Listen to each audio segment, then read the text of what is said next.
El hermano Martín leyó una cita. Quiero leerla en una versión un poquito más moderna, Primera de Timoteo 1:16. Y en Primera de Timoteo 1:16 nos dice lo siguiente. Esta es la versión que se llama la Nueva Traducción Viviente. La estoy usando porque le da un tono un poquito más fácil de comprender un punto aquí que quiero traer. Dice, pero Dios tuvo misericordia de mí, dice Pablo, para que Cristo Jesús me usara como principal ejemplo de su gran paciencia con aún los peores pecadores. Fíjense lo que dice Pablo aquí. Vamos a hablar un poquito acerca de eso ya pronto.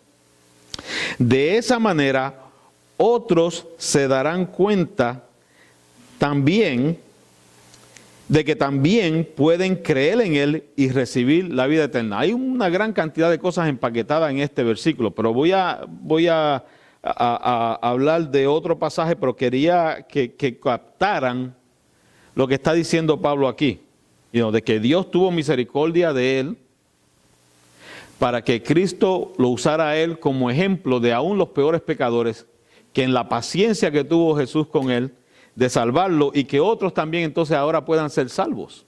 Muy interesante. La paciencia es un término muy curioso e interesante. Representa una cualidad que existe en gran o poca cantidad. Por decirlo así. Por ejemplo, hay personas que nosotros decimos que tienen la paciencia de Job, ¿verdad? Paciencia infinita. Ay, qué mucha paciencia tiene Esaú. ¿Por qué Yane se ríe? No sé. O hay personas que están en el otro extremo, que no tienen nada de paciencia. La mayoría de nosotros estamos entre medio. O tenemos un poquito más o tenemos un poquito menos. ¿Qué es la paciencia? Yo busqué, el hermano Abner mencionó de cuán fácil podemos encontrar la información en el internet. Yo pude haberme ido a mi biblioteca que tengo ahí en casa y haber agarrado mi diccionario y haber buscado la definición de paciencia, pero ya estoy vago y fui al internet. Y busqué en la computadora, puse ¿qué es paciencia? A ver qué información encontraba yo. Y encontré una serie de definiciones. Miren lo que dice aquí. Paciencia, la capacidad de sufrir y tolerar las adversidades con valor y sin quejarse. ¿Ok? Eso dice ahí. La capacidad de esperar con tranquilidad una cosa que tarda. La capacidad para realizar una actividad o un trabajo difícil, pesado o minucioso con perseverancia. Cuando yo trabajaba en computadoras, a veces teníamos que en el data center, en donde estaban todas las computadoras, había que correr cables de esos cablecitos que ustedes ven que se le mete detrás a la computadora, eso le llaman data cables. Y esos cables tienen 8 cablecitos adentro. Y ese conector es bien difícil hacerlo. Usted necesita una maquinita donde usted lo pone, tiene que primero operar los cables, tiene que acomodarlos en el orden, tiene que meter la cosita ahí que queden ellos en el orden apropiado y después pincharlo. Y eso toma tiempo. Yo no tenía problema, a mí me encantaba preparar esos cablecitos y coger mi tiempo ahí, pero había otros que no tenían paciencia. No, mira, toma, hazlo tú. Hay cosas que a veces uno tiene que esperar realizar un trabajo que es difícil, pesado, minucioso, que necesita mucho detalle. Para uno hacerlo bien tiene que tener perseverancia, tiene que tener paciencia. Otra definición. La actitud del que sabe sufrir y tolerar sus infortunios y adversidades con fortaleza sin lamentarse. Otra definición, como le digo, encontré una gran cantidad y quiero para llevarlos a donde quiero tenerlos. La calidad de saber esperar con calma una cosa que tarda o sufrir la duración de un trabajo. Todo esto es paciencia. La paciencia es un rasgo de personalidad madura. Ahora estamos llegando a algo más profundo. La paciencia es madurez. Quiere decir que entonces el que es impaciente quizás es un poquito inmaduro. Es la virtud de quienes saben sufrir y tolerar las contrariedades y adversidades con fortaleza y sin lamentarse. Todas suenan bastante similares, ¿verdad? Pero miren lo que añade aquí esta. Esto hace que las personas que tienen paciencia sepan esperar con calma a que las cosas sucedan. Saben que vivimos hoy en un mundo donde la gente no tiene paciencia. Todo es así, ahora, lo quiero ahora. Y la gente no ha aprendido a tener la calma, a sentarse a esperar a que algo suceda. No, lo queremos inmediatamente. Ya si ayer llamé a un hermano que tenía que hablar con él y sonó el teléfono y después de 4 timbres me fue al voicemail. Yo esperé. Entonces después el hermano llamé a la esposa al ratito, porque los dos tienen celulares, en algunos hogares. Todo el mundo ahora tiene teléfono, si tú no consigues a este, consigues a este. Llamé a la esposa y la esposa me dijo, aquí está mi esposo, hable con él. Y seguida el hermano, perdón, pastor, discúlpeme, que este teléfono tan pronto suena, seguida se cuelga, no espera. Hasta en eso somos impacientes ahora. But anyways, dice, esto hace que las personas que tienen paciencia sepan esperar con calma a que las cosas sucedan, ya que piensan que las cosas que no dependen estrictamente de uno, se les debe otorgar tiempo. Y aquí es algo importante. Hay cosas que nosotros no podemos controlar. Tenemos que ser pacientes y esperar a que todo tome su curso. O a que se puedan llevar a cabo. Y ahora vamos a entrar un poco en la parte más espiritual con la definición. Dice que la paciencia es una virtud cristiana opuesta a la ira. Y quiero enfocarme en ese punto. Quiere decir que el cristiano, nosotros somos todos cristianos, debemos desarrollar la paciencia o aprender a ser pacientes. ¿Por qué? Porque es una actitud o una virtud que refleja que somos cristianos maduros. ¿Y por qué esto es tan importante? Quiero leerle algunas citas. ¿Quieren buscarlas en su Biblia? Las pueden buscar. Porque la paciencia para el cristiano es una de las virtudes más valiosas. La paciencia es es parte del fruto del Espíritu Santo. Es parte de la obra del Espíritu Santo el ayudarnos a desarrollar paciencia. Porque no todo nos sale bien todo el tiempo. Oigan las siguientes citas. Eclesiastés 7:8 nos dice lo siguiente. Vale más terminar algo que empezarlo. Vale más la paciencia que el orgullo. Proverbios, que estuvimos estudiando el libro de Proverbios todo este trimestre. Proverbios 25:15.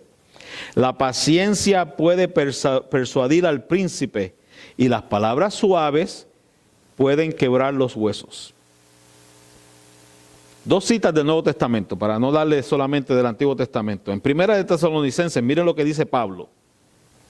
Primera de Tesalonicenses 5:14. Hermanos, comienza Pablo diciendo, les rogamos que amonesten a los perezosos.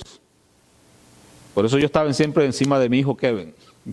Ya no lo es, ya no es perezoso. Ya consiguió trabajo, ya estamos bien con el muchacho. Amonesten a los perezosos, alienten a los tímidos, cuiden con ternura a los débiles. Y termina Pablo diciendo, sean pacientes con todos. Seamos pacientes, hermanos, cada uno con el otro, yo contigo, tú conmigo. Y el texto que leímos como la lectura bíblica, pero Dios tuvo misericordia de mí para que Cristo Jesús me usara como principal ejemplo de su gran paciencia con aún los peores pecadores. De esa manera otros se darán cuenta de que también pueden creer en Él y recibir la vida eterna. Qué interesante, hermanos. Y podemos encontrar muchas más referencias bíblicas acerca de la paciencia. Pero quiero enfocarme en un texto que se encuentra en el libro de Salmos. Salmo 40. Vayan conmigo al Salmo 40. Busquen en sus Biblias, ahí en el Salmo 40. No quería proyectar para que usen sus Biblias. Busquen el Salmo 40 y nos vamos a concentrar específicamente en los primeros 3 versículos del Salmo 40. Y notemos lo que está sucediendo en este pasaje. Hay una gran diferencia cuando leamos este pasaje entre lo que David hace y lo que Dios hace en respuesta a lo que David hace. Y vamos a ver eso. De hecho, es interesante, la diferencia es como un promedio de 7-1.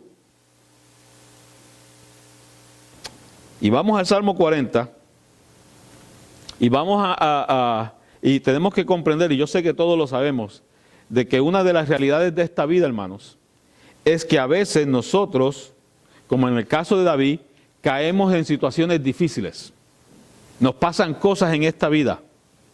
Caemos en situaciones que nos deprimen, que nos desesperan y que a veces no encontramos la salida, nos ahogamos en ellas.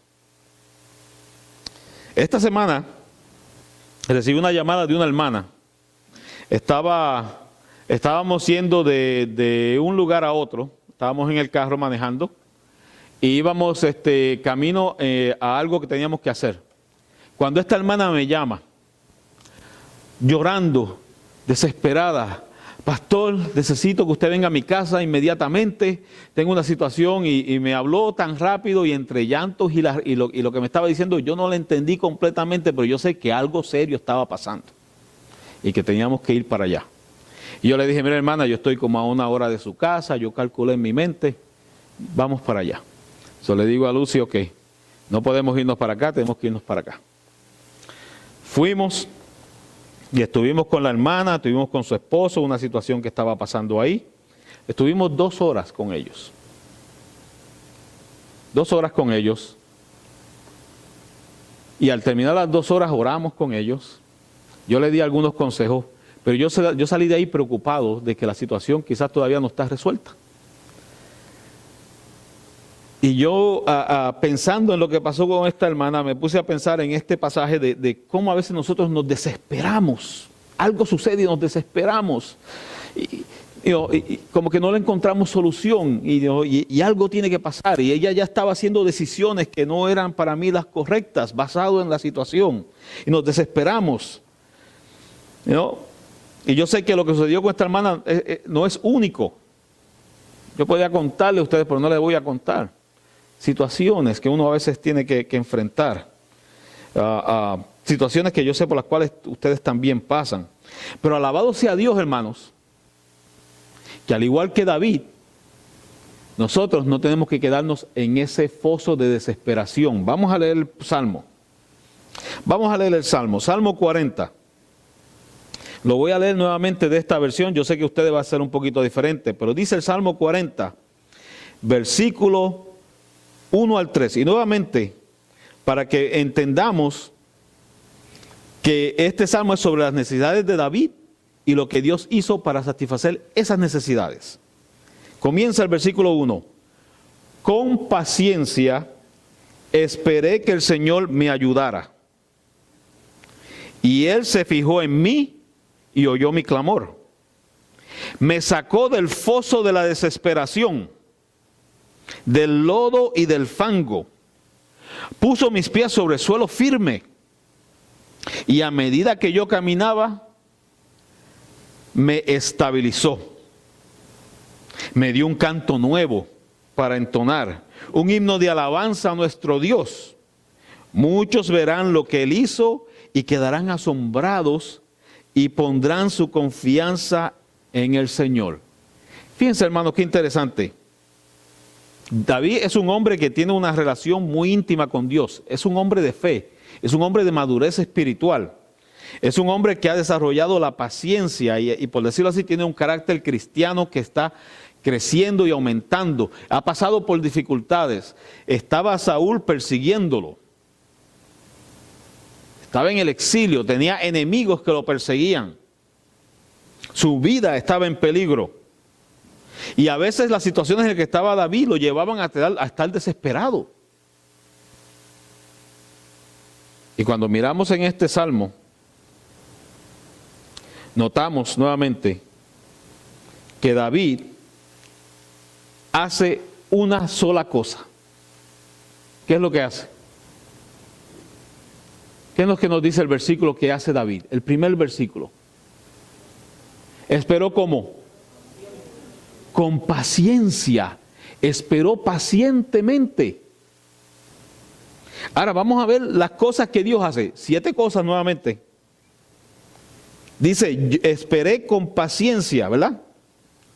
Ahora miren las 7 cosas que Dios hace por él. Y lo voy a leer rapidito, después voy a entrar en detalle. Se fijó en mí. Oyó mi clamor. Me sacó del foso de la desesperación. Me sacó del lodo y del fango. Puso mis pies sobre el suelo firme. Me estabilizó. Y cuando todo eso sucedió, puso una canción de alabanza en mi corazón. Una cosa hizo David, esperó con paciencia, esperó pacientemente. Y 7 cosas hizo Dios.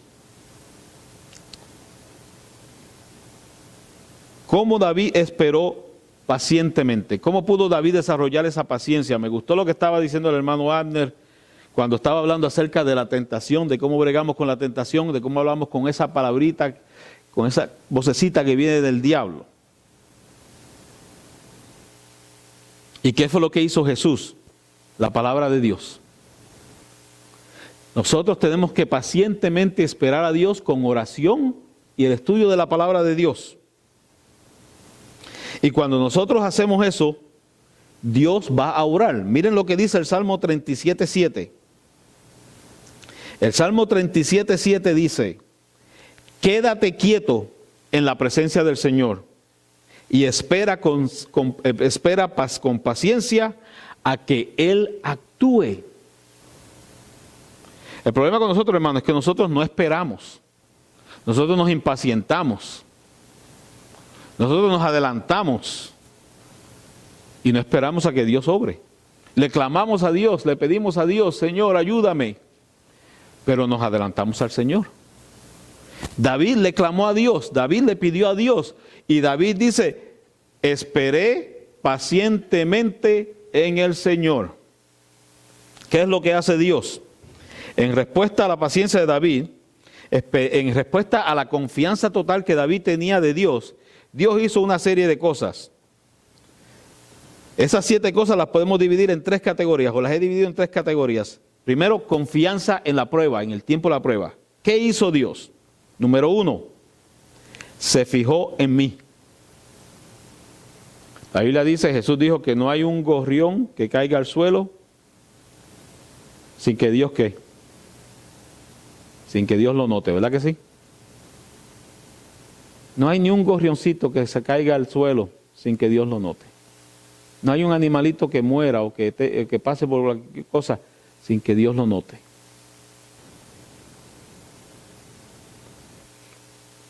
El propósito de Satanás, por eso me gustó lo que dijo el hermano, el propósito de Satanás es hacernos dudar a nosotros de que podemos confiar en Dios, de que Dios se preocupa por nosotros.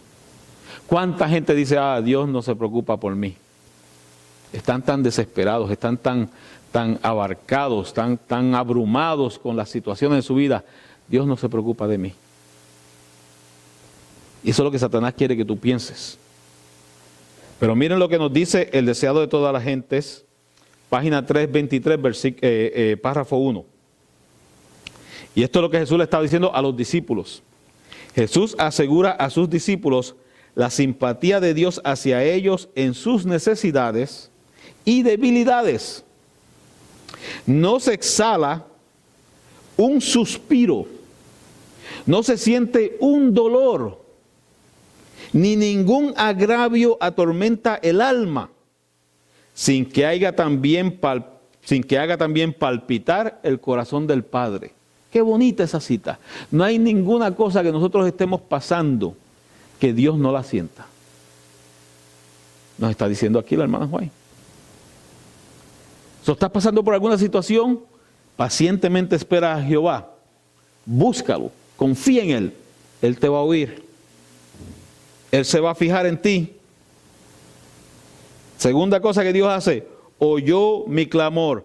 Qué maravilloso es, hermano, saber que cuando nosotros nos allegamos a Jesús, Él nos va a escuchar. Pero tenemos que llegarnos a Él con sinceridad. Tenemos que ayudar a llegarnos a Él con confianza, con fe, creyendo en nuestro corazón de que Él nos va a escuchar. Si nosotros venimos y decimos, ay Señor, ayúdame, pero sin ninguna sinceridad en nuestro corazón, va a rebotar de ese techo hacia abajo. Pero qué maravilloso saber de que Dios nos escucha. De que si le abrimos el corazón a Cristo, Dios nos escucha. De hecho, Él está ansioso de escucharnos, de que clamemos a Él. Miren lo que dice nuevamente el deseo de todas las gentes.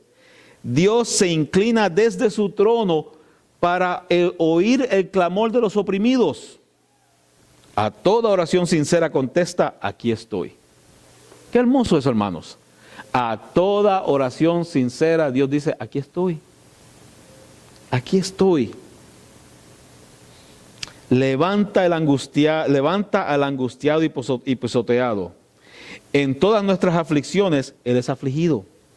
En cada tentación y prueba, el ángel de su presencia está cerca de nosotros para librarnos. No hay tentación que pasemos que Dios no nos dé la respuesta para salir de ella. El problema no está en la tentación, hermanos.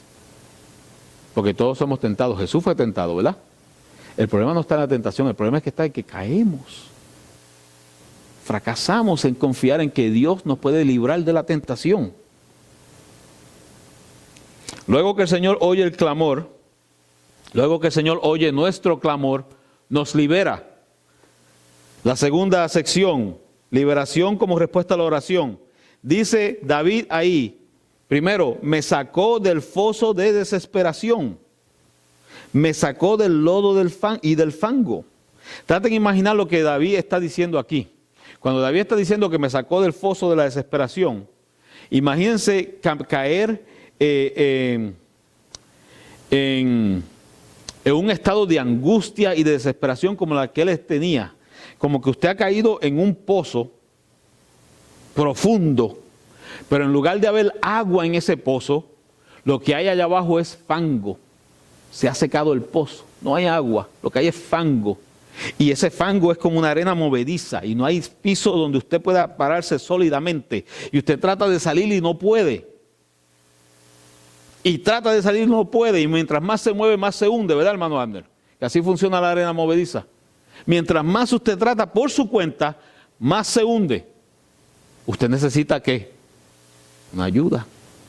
Estaba mirando la televisión esta semana pasada, o quizás un par de noches atrás.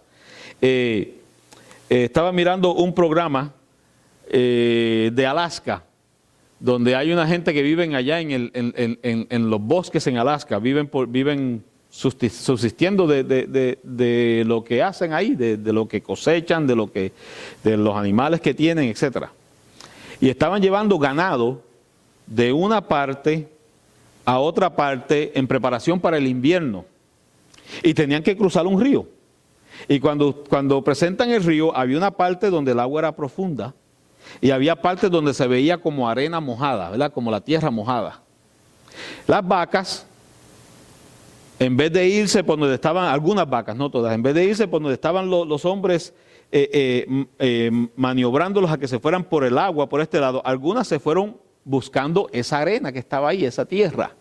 Y era un fango, un lodo, que estaba bien blandito, y las vacas empezaron a hundirse, y usted ve que las vacas mientras más se movían, más movían las patas, más se hundían, y si no fuera porque los hombres las ayudaron a salir, se ahogan esas vacas, se mueren.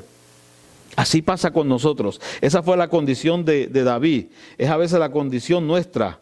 El pecado es como ese foso lleno de lodo, lleno de fango, lleno de arena movediza. Y nosotros caemos en él y tratamos de salirnos por nuestra cuenta y no podemos. Y mientras más tratamos, más nos hundimos y más nos hundimos. Tenemos que aprender a ser pacientes. Tenemos que aprender a esperar en Dios. Y tenemos que aprender a esperar que Dios nos dé la ayuda y nos saque. Porque por nosotros mismos no podemos. No podemos, hermanos. ¿Qué hizo Dios también por David? Lo saca del foso de la desesperación, lo saca del lodo y del fango. Y dice David, puso mis pies sobre ¿qué? sobre la roca, sobre suelo firme.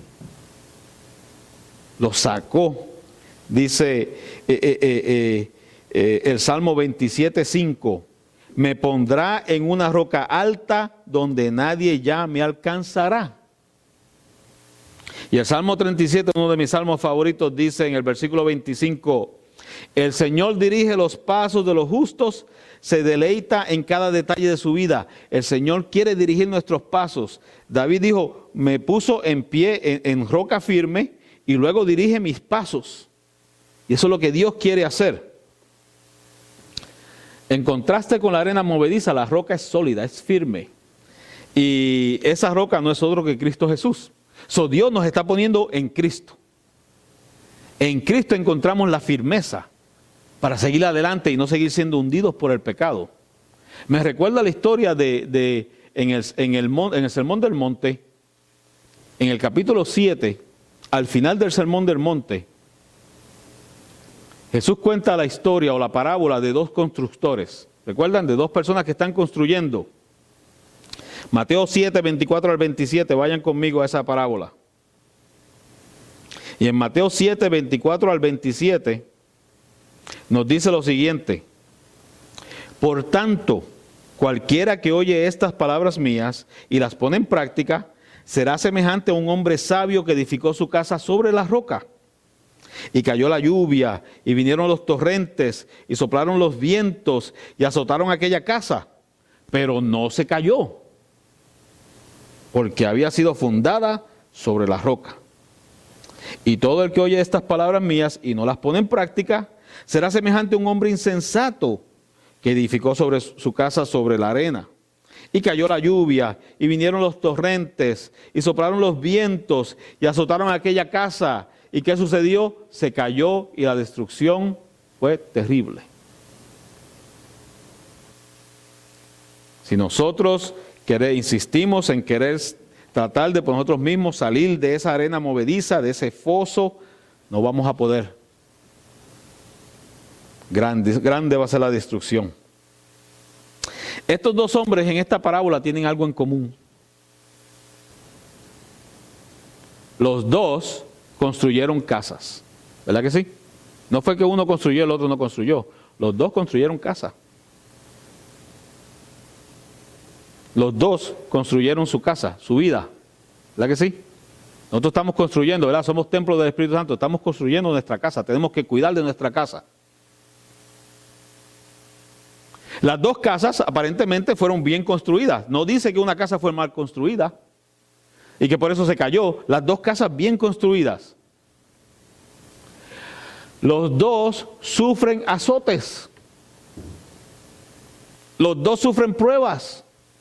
Las dos casas son azotadas. Recuerden lo que Jesús dijo, es imposible evitar que vengan las pruebas, que vengan los tropiezos. Las dos fueron azotadas con tormentas. ¿Dónde estaba la diferencia?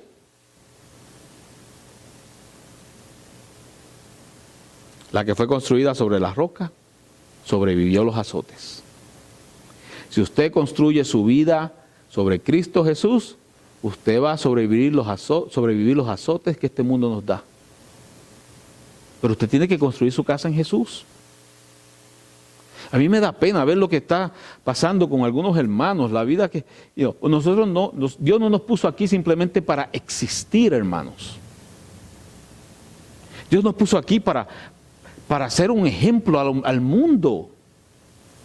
Dios nos puso aquí para tener éxito en nuestra vida. Dios nos puso aquí para que nosotros podamos superarnos, para que nosotros podamos vivir una vida plena y abundante. Jesús dijo, yo les doy vida y se las doy en abundancia. Pero para hacer eso tenemos que construir nuestra vida en la roca, Jesús. No podemos seguir construyéndola en la arena movediza, no podemos seguir permitiendo que la desesperación nos destruya nuestra vida. Miren lo que dice el discurso maestro de Jesús.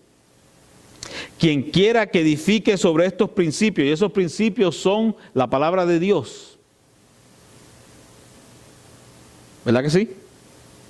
Nosotros tenemos los principios, tenemos la palabra de Dios. Nosotros tenemos que edificar sobre estos principios. Quien quiera que edifique sobre estos principios, edifica sobre Cristo, la roca de la eternidad. Al recibir la palabra, recibimos a Cristo. Y únicamente los que reciben así sus palabras, edifican sobre Él. Primera de Corintios 3:11, no hay otro fundamento. No podemos poner otro fundamento que el que está puesto, Jesucristo. Hechos 4:12, no hay otro nombre en que seamos salvos, Jesucristo. Nuestra base, nuestro fundamento debe ser Cristo. Otra cita del discurso maestro de Jesucristo. Cristo, el verbo, revelación de Dios y manifestación de su carácter, su ley, su amor y su vida, es el único fundamento sobre el cual podemos edificar un carácter que permanecerá. Y eso fue lo que hizo David. David esperó pacientemente en Jehová. Jehová lo rescató. Jehová lo sacó del foso de la desesperación, lo sacó del lodo, lo sacó del fango, lo sacó de ese fango de pecado. Y después dice que lo estabilizó, lo afirmó. Qué maravilloso es Dios. Miren lo que hizo Dios. Dios lo sacó y lo levantó. Dios lo afirmó y después Dios lo enderezó. Querido hermano, Dios tiene que levantarlo a usted, tiene que ponerlo en la roca y tiene que a veces enderezarlo a usted también. Nosotros no podemos seguir andando chuecos, como decía mi abuelo. No podemos estar enguañangados, como decía él. Cuando yo hice el cercado en casa, en la hortaliza, la primera vez que lo que hice fue que puse palos así. Cuando puse el cercado y lo alé, mi vida se me torció todo. Tuve que ponerle, para firmarlo, tuve que ponerle esquinas ahí, tuve que enderezarlo para que se quedara derechito. Ahora sí, ahora aguanta, pero al principio no. Nosotros somos así, hermanos. Nosotros queremos andar en los caminos del Señor, pero no queremos que el Señor nos enderece. Señor, yo quiero seguirte, pero de este lado. No, tú tienes que irte por este lado. Tenemos que hacerle caso a Dios. Nos estamos perdiendo, hermanos. Estamos jugando con nuestra salvación, nos estamos perdiendo porque no estamos permitiendo que el Señor nos dirija por donde tenemos que ir. Porque dense en cuenta lo que sucedió aquí. David esperó en el Señor, clamó en el Señor y esperó. El Señor lo sacó, pero no simplemente lo sacó y lo dejó ahí para que volviera a caer en el pozo. Lo sacó y lo puso ahora en tierra firme. Pero después que lo puso en tierra firme le dijo, ok, ahora por aquí. No por donde tú quieres seguir porque vas a caerte de nuevo. Si tú quieres seguir tu vida, vas a caer en el foso de nuevo. Tú quieres seguir a tu manera, vas a caer en el foso de nuevo. Pero quieres andar en tierra firme, tienes que seguir a Dios. Tienes que dejar que Dios te enderece, te saque, te levante, te afirme y te enderece. A veces nosotros nos extraviamos, perdemos el rumbo. Tenemos que pedir al Señor que nos vuelva a enderezar. Y no esperemos hasta que sea al final. No esperemos. Yo espero a que cuando empiece la persecución, cuando empiece la tribulación, por decirlo así, cuando lleguen las leyes dominicales, lo que usted quiera decir, cuando sea, no, hermano, no. Ahora es el tiempo de que usted tiene que pedir que Dios lo enderece. Va a ser muy tarde ese tiempo. Fíjense que David hizo una cosa y todo lo que Dios hizo por él. Usted tiene que hacer lo mismo, yo tengo que hacer lo mismo.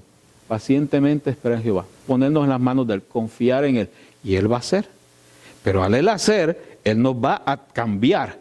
Tiene que haber un cambio, porque si no vamos a caer en el mismo lugar. Sigamos. Miren lo que dice Discurso Maestro de Jesucristo, página 125. La religión consiste en cumplir las palabras de Cristo. No en obrar para merecer el favor de Dios, sino porque sin merecerlo hemos recibido la dádiva de su amor. Tremenda cita, hermanos. La religión consiste en cumplir las palabras de Dios, las palabras de Cristo, no en obrar para merecer el favor de Dios, sino que sin merecerlo hemos recibido la dádiva de su amor. Dios sacó a David de donde estaba. Dios se inclinó y oyó. Dios se fijó en él. Dios lo limpió de la basura, de ese lodo, de esa cosa, lo sacó de ahí para sacarlo de esa basura del pecado. Lo puso en la roca y lo enderezó porque lo amó. Y lo hace por nosotros porque nos ama. Dice, los hijos de Dios no son aquellos cuyos corazones conmueve el Espíritu, ni los que de vez en cuando se entregan a su poder. Sino, mire que para que usted vea, hermano, yo no hablé con el hermano Abner, pero para que usted vea. Dice aquí, sino los que son guiados por el Espíritu. Los hijos de Dios son aquellos, no son aquellos cuyos corazones conmueve el Espíritu. ¿Saben qué es lo que está diciendo la hermana Juan aquí? Hay mucha gente que sigue a Dios por emoción o que están en la iglesia por emoción. Se emocionan y qué sé yo qué. Y por eso usted ve que las iglesias con esas emociones están repletas de gente porque todo es emoción. Y yo salí de ahí fatigado, emocionado, pero vacío. Y necesito ir de nuevo a coger la otra dosis de fatiga, de emoción. No. No es simplemente emoción. No es simplemente de vez en cuando. Yo vengo a la iglesia el sábado. Venimos a la iglesia el sábado.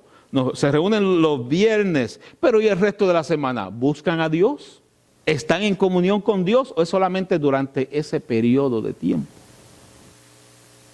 ¿Somos cristianos sabáticos o somos cristianos de vida? Eso es lo que está diciendo ella aquí. Los hijos de Dios no son aquellos cuyos corazones conmueve el Espíritu, ni los que de vez en cuando se entregan a su poder, sino los que son guiados por el Espíritu, una entrega total. Y entonces miren lo que hace el Señor, lo último que el Señor hace. Dice, me dio un cántico nuevo, me dio un himno de alabanza. A veces, hermanos, cuando nosotros no estamos firmes en el Señor, cuando no estamos sobre la roca, cuando no hemos permitido que el Señor nos enderece, nosotros no tenemos un cántico de alabanza, nosotros lo que tenemos es cantaletas. Somos como las viejas agrias. Le he contado la historia de las viejas agrias, ¿verdad? De mis tías y las primas de mi mamá, ¿verdad? Las viejas agrias que se sentaron en el balcón de la casa de una a quejarse de los ex maridos, a quejarse de los maridos corrientes, a quejarse de tantas cosas. Y yo llevé a mi mamá a visitarlas porque no la habían visto por años y no duré 15 minutos ahí porque ya no aguantaba las quejas agriadas que tenían esas pobres viejas ahí. Y nosotros a veces somos así, somos como las viejas agrias. No hacemos más que quejarnos y cantaletas, ¿no? Qué bonito es cuando uno oye a algún hermano que a pesar de lo que esté pasando, da alabanzas a Dios. Todos tenemos de qué quejarnos, es verdad. Pero caramba, si usted vive toda su vida quejándose, nunca va a sentir gozo.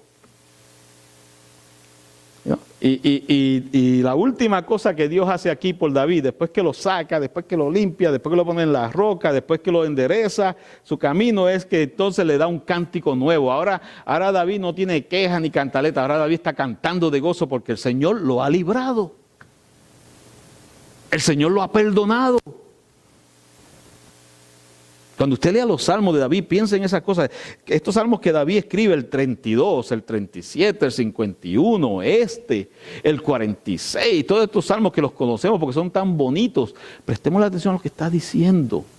Son salmos donde David está expresando cuán agradecido él está a Dios porque Dios lo salvó.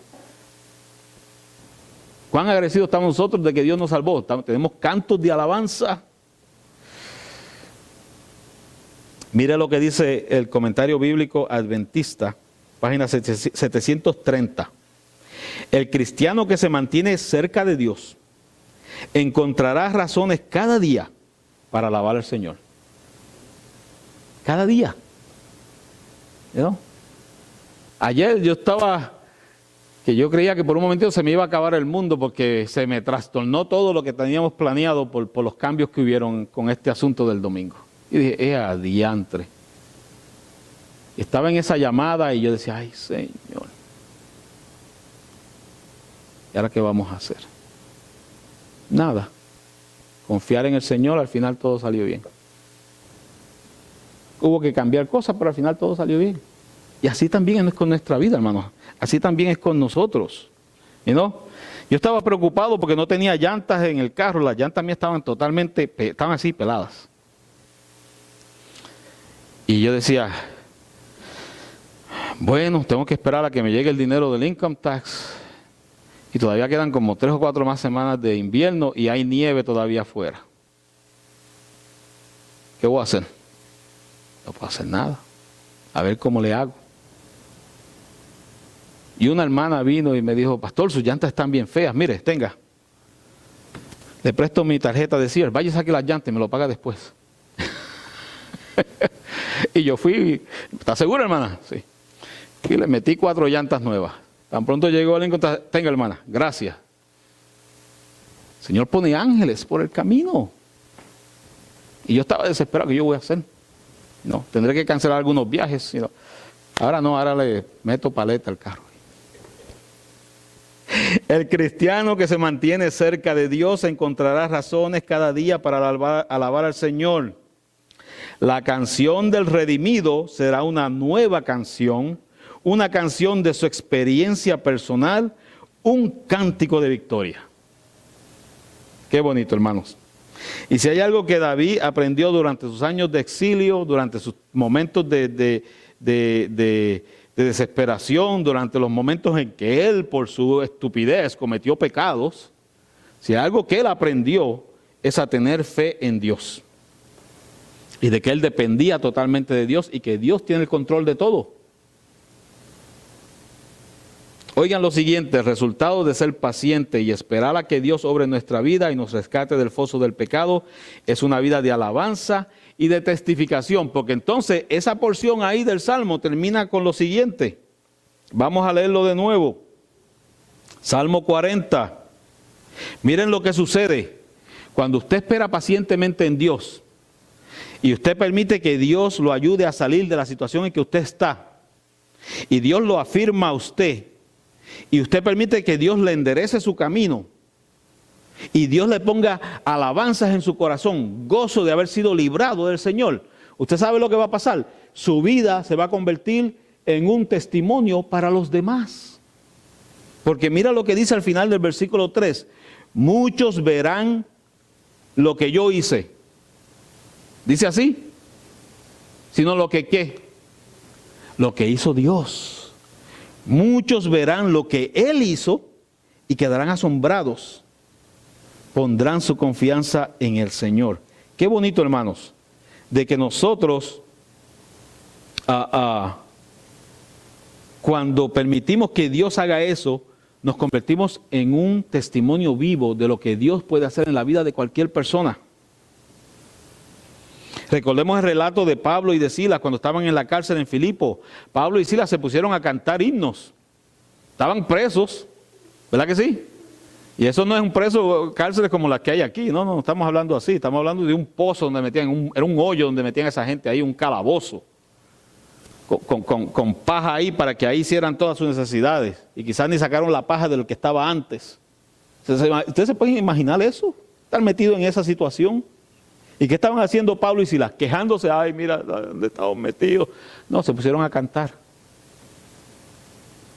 Y dice el tesoro de la gente que las canciones de Pablo y de Silas, cuando el carcelero las oyó, transformaron su corazón. La alabanza de Pablo y de Silas, en la condición en que estaban, porque confiaban en Dios, transformaron a este hombre. Fueron las semillas que empezaron a transformar a este hombre. A veces nosotros no nos damos cuenta de que cuando nosotros estamos en situaciones y nos preguntan, ¿cómo está? Y no sabemos si alguien está escuchando y, ay, pero si este que está en los caminos del Señor está así, bendito, ¿qué esperanza hay para mí? ¿Se han puesto a pensar en eso?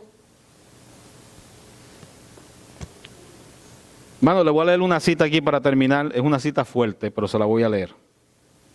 Testimonios, tomo 9, página 18.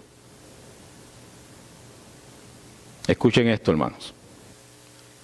El testimonio que debemos dar por Dios no consiste solo en predicar la verdad y distribuir impresos. No olvidemos que el argumento más poderoso en favor del cristianismo es una vida semejante a la de Cristo. Mientras que un cristiano vulgar hace más daño en el mundo que un mundano. Todos los libros escritos no reemplazarán una vida santa. La gente creerá no lo que diga el predicador, sino lo que viva la iglesia.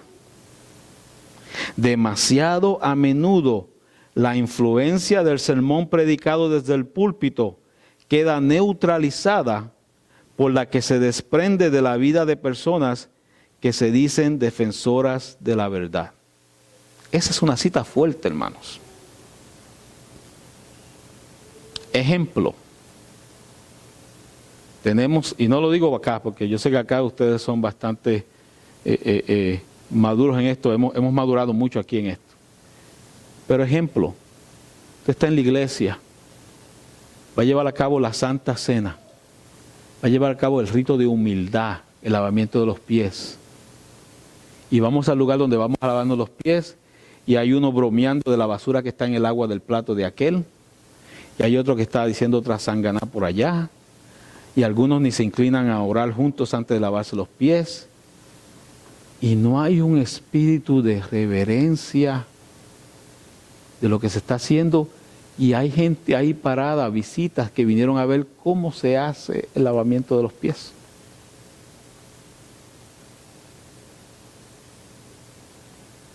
A mí me da pena eso. Y a mí me toca hacerlo 5 veces. Una vez con cada iglesia cuando lo hacemos. Y digo, Señor, ¿cómo llegar a alguno de estos hermanos? Para que comprendan que aún en estas cositas nuestro testimonio es importante. Aún entre hermanos que quizás por un tiempo no lo han hecho, porque se sientan como se sientan. Y quizás deciden, bueno, voy a ir esta vez. Y lo que hay es un espíritu que no es positivo. Y ese es un ejemplo nada más, hermanos. ¿Cuántas veces no hemos hecho? Yo al estar leyendo esta cita, leí esta cita y yo me puse a pensar en esto. Y yo escribí aquí unas preguntas y yo, para mí mismo escribí, ¿cuántas almas se han perdido? O han perdido la oportunidad de salir del foso del pecado debido al mal testimonio de un llamado cristiano. ¿Cuántas personas? Hermanos, hoy es el día de pacientemente clamar a Dios con un corazón sincero y decirle, Señor, yo he estado por tal situación, o yo estoy pasando por lo que sea, o Señor, yo necesito un cambio en mi vida, necesito que me saques del foso, que me saques del lodo, que me saques del fango. Es como una cita que yo envié esta semana que dice, Dios no nos mete, o Dios no nos lleva a aguas turbulentas para ahogarnos, sino para limpiarnos. Permitir que Dios nos limpie, que Dios nos saque, nos levante, nos afirme y nos enderece. Que Dios nos ayude, hermanos, para que nosotros podamos tener la experiencia que tuvo David, la podamos tener también nosotros. Que Dios nos bendiga, hermanos, y que pasemos un feliz día sábado meditando en la grandeza de Dios y cómo Dios puede transformar nuestra vida. Dios les bendiga, hermanos.